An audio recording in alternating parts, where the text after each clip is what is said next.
That's the sound of the plane leaving. We out here. Woo-hoo-hoo! It happened real quick. I was like very cloudy and foggy, and I didn't think we were gonna go anywhere today. But we just got dropped off on the beach. And now we gotta climb through so much Devil's Club. All the Devil's Club. We're so excited. Not where we intended on going either, so just like totally other spot. Don't have a map saved. We ready to roll? Do you not? Not for this one. I was a dumbass. I'll figure it out. Well, we got one map. I got map saved. Kara's saving map. Yeah. We're good. Yeah. It's fine. All right, we're gonna hunt some deer. Sitka Blacktail. This is awesome. It's raining. It looks like it's gonna rain the entire time. We'll go find them. It's gonna rain gear. Let's shoot them at like 20 yards. Yeah, I don't even have rain gear on. This trip is more about the adventure and experiencing a super cool landscape than it is about the hunt.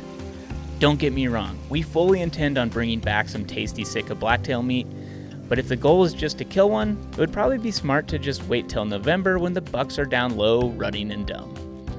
But both Kara and I really like seeing the tops of the mountains, so we decided to come early when the bucks are still up high in the alpine. I'm not sure if Rocky cares as much about the tops of the mountain, but he's always down for a good adventure and sufferfest. Another fun aspect about this hunt is that all three of us are still recovering from surgeries we had over the winter. Kara had a bullet jacket ricochet when we were shooting pistols that severed a ligament in her hand, which required going under the knife and being immobilized for quite a while. I found out that my knees no longer absorb impact from skiing off of cliffs like they used to, and pop, there went my patellar tendon, nothing like a quick surgery and 8 weeks locked in a brace. Rocky, feeling left out on the injury front, was competing with some friends running a 400-meter sprint for the first time in about 16 years, and then quickly transitioned to playing basketball where, pop, there went his patellar tendon, ruptured that completely as well. So anyway, with all of that in mind, we decided a really physically demanding hunt backpacking into the alpine was a good idea. Patellar bros, go. Press these knees out. Yeah, it'll be alright. I think. Between the two of us, we got a good set of knees. We got one good set of knees between Rocky and I.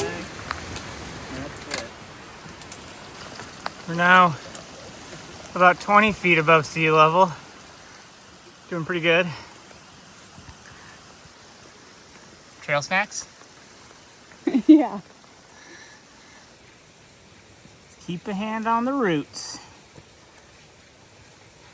This sketchy stuff always makes Kara happy. I love this stuff. This is my favorite part for sure. There's a log. You gotta duck under it. Okay, Kara, that was a big cliff there. What's happening, Marcus? Wallowing. Just having a great time. Oh, am I supposed to be filming sideways? Yeah. That was my first one. That was my first one not sideways.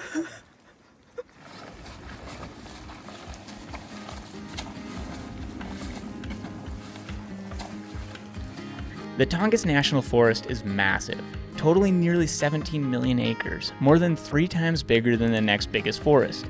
Numerous islands and coastline make up the Tongass, which also has some great habitat for Sitka Blacktail deer, black bears, brown bears, wolves, a few elk and moose, along with numerous streams and rivers supporting many fisheries, including some very culturally and economically important salmon populations. The Sitka Blacktail really like using the old-growth timber for winter range. It creates the right amount of shelter and forage to keep them going when the snow covers the higher elevations. However, there's only so much old-growth timber left. Over half of the Tongass has been logged, which is what it is. We obviously need resources, timber being one of them. But management of the land after it's been logged has caused some major issues. If you've watched any of our hunts with Alaska legend Jim Bachtel, you've heard him talk about the issues with second-growth timber, the trees that grow up after clear-cutting the old growth. These second-growth trees are often very close together, and when logging crews come in to thin them out, you're left with a tangled mess that pretty much no wildlife wants to use. So we have a big chunk of land that is poor habitat now. And then we have the old growth, which is great habitat, but it's the only stuff left that's maybe worth logging.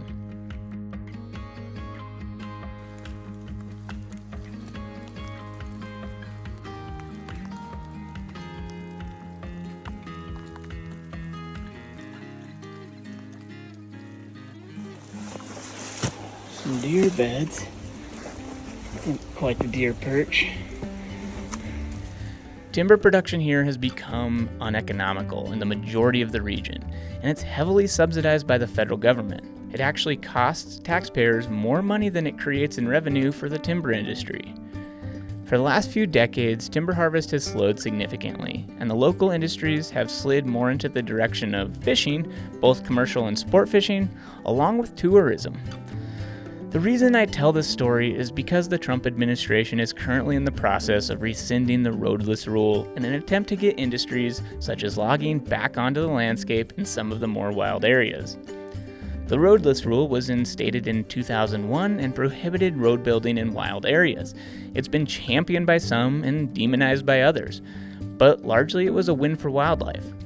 But now, nearly 25 years later, talking about rolling back these protections, it seems like very few people actually want that. The last time they tried to axe the Roadless Rule, the vast majority of the public was opposed to it. So it seems to be going through even though nobody really asked for it.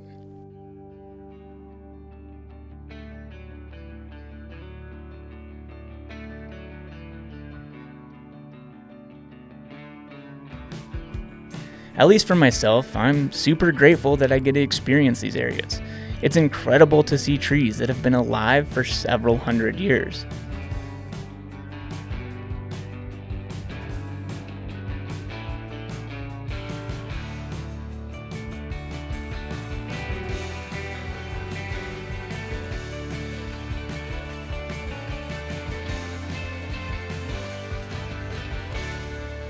Wet, steep, tired.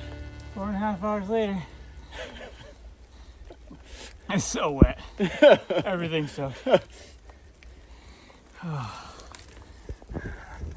Just gotta keep going up that. I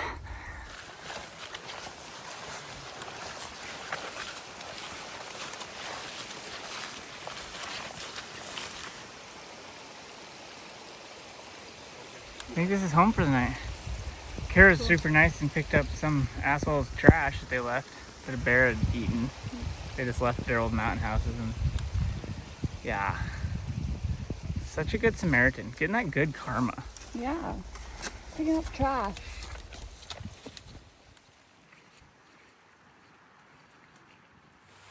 Not easy to get a fire going in this.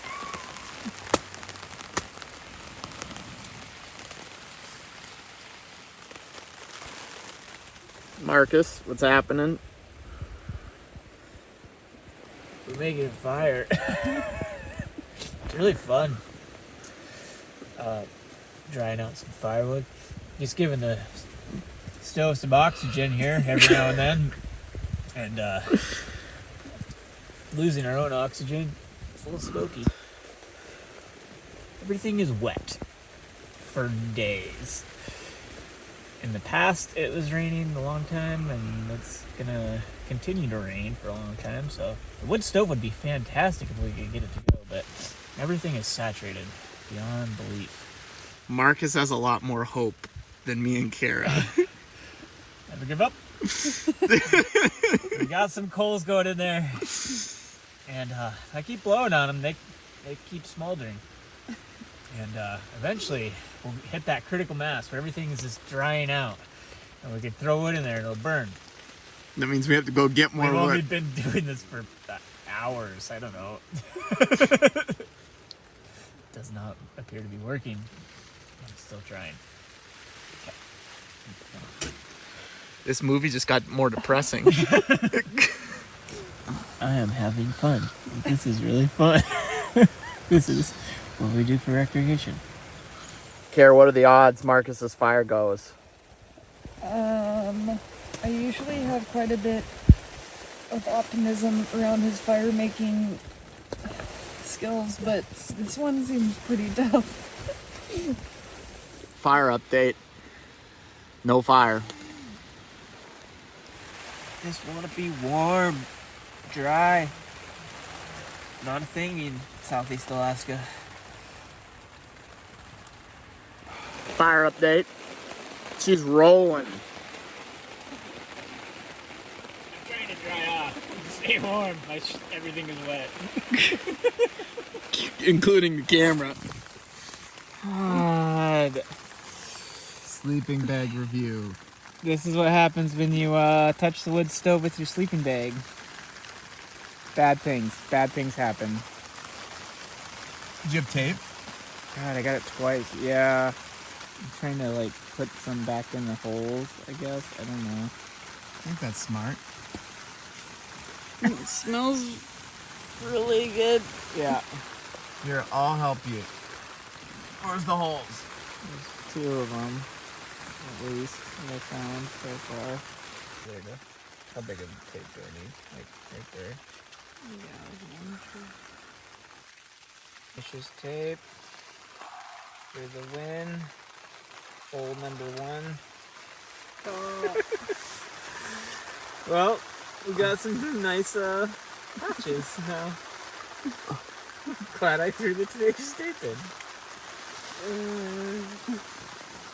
Day 1.